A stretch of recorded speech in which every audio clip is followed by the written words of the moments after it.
Herkese merhabalar, kanalıma hoş geldiniz. Bugün sizlere kolay ve pratik bir şekilde hazırlayabileceğiniz inanılmaz lezzetli krep pizza tarifiyle geldim. Sizleri çok bekletmeden hemen tarife geçiyorum.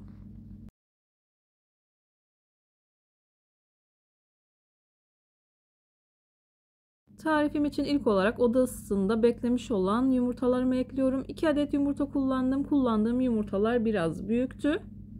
Eğer küçük yumurta kullanacaksanız 3 adet kullanabilirsiniz. 1 çay kaşığı tuz, 2 yemek kaşığı kadar da sıvı yağ ekledim. Yumurtayı, yağı ve tuzu güzelce çırpıyorum.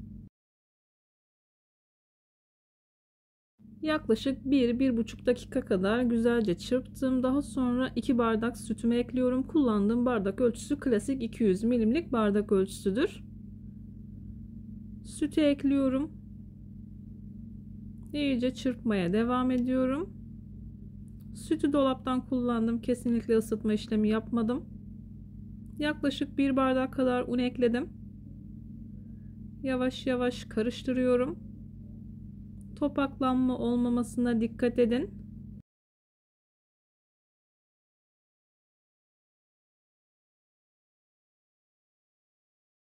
Unu azar azar kontrollü bir şekilde ekleyin. Ben toplamda 2 bardak artı 2 yemek kaşığı kadar un kullandım. Unun markasına ve kalitesine göre yumurtanın büyüklüğüne göre alacağı un miktarı değişebilir. Kontrollü kullanın. Videomu tam da buraya kadar izlediyseniz her zaman olduğu gibi sizlerden ricam yoruma kalp olur, emoji olur veya tarifim hakkında farklı bir fikriniz varsa bunu da benimle paylaşabilirsiniz. Ayrıca videolarımı sevdiğiniz kişilerle de paylaşarak bana bu şekilde destek olabilirsiniz.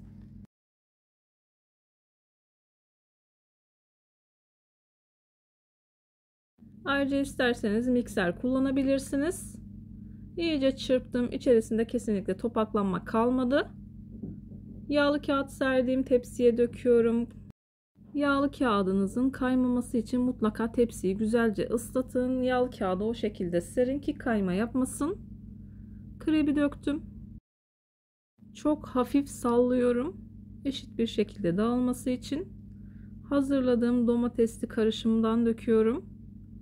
Bunun için 1 adet büyük boy domates, 1 çay kaşığı kadar salça, 1 yemek kaşığı sıvı yağ, 1 çay kaşığı kadar kekik, yarım çay kaşığı kadar da karabiber kullandım.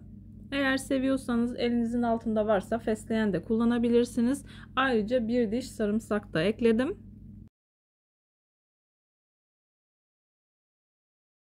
Domatesi rendeledikten sonra diğer malzemelerimi ekleyip karıştırdım.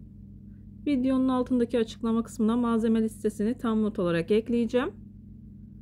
Pizza malzemelerini ekliyorum. Burada istediğiniz malzemeleri kullanabilirsiniz. Benim elimin altında olan malzemelerden hazırladım. Sucuk, kapya biber, yeşil biber, domates ve biraz yeşil zeytin kullandım. Eğer sevdiğiniz başka malzemeler varsa onları da kullanabilirsiniz. Bu tarifi dilediğiniz şekilde hazırlayabilirsiniz. Malzemelerimi ekliyorum. Daha sonra kaşarlarımı serpiştireceğim. İsterseniz kaşarı 2 aşamada ekleyebilirsiniz. Bu aşamada biraz ekleyip daha sonra pişmeye yakın tekrardan ekleyebilirsiniz. Malzeme miktarlarını kendi sevdiğiniz ölçüde azaltabilir veya çoğaltabilirsiniz. Önceden ısıtılmış 180 derecelik fırında altı üstü güzelce kızarıncaya kadar pizzamı pişiriyorum.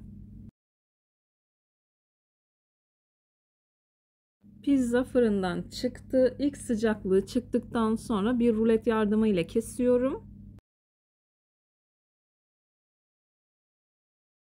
Daha sonra dilediğiniz şekilde servis edebilirsiniz. İsterseniz kare kare de kesebilirsiniz.